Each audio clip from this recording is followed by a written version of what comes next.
ପିଲାମାନେ, ଆମେ ସମସ୍ତେ ଈଶ୍ୱରଙ୍କର ସନ୍ତାନ। ଏହା ଜାଣିଛ ନା ନାହିଁ? ତୁମେ ଈଶ୍ୱରଙ୍କୁ ଦେଖିଛ? କ'ଣ କହିଲ? ନା, ଦେଖିନ?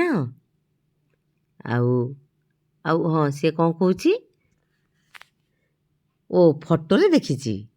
ଠିକ୍ ଅଛି, ଫଟୋରେ ଦେଖିଛ।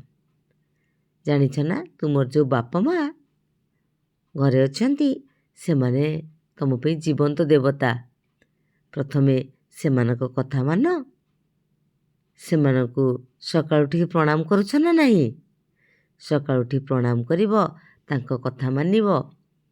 ଦେଖିବ, ସେମାନଙ୍କର ଆଶୀର୍ବାଦ ଥିଲେ ତୁମର ଜୀବନର ଗତିପଥ ସମ୍ପୂର୍ଣ୍ଣ ବଦଳିଯିବ। ପ୍ରଥମ ଦେବତା ହେଉଛନ୍ତି ତୁମର ବାପା ମା। ମନେ ରହିଲା?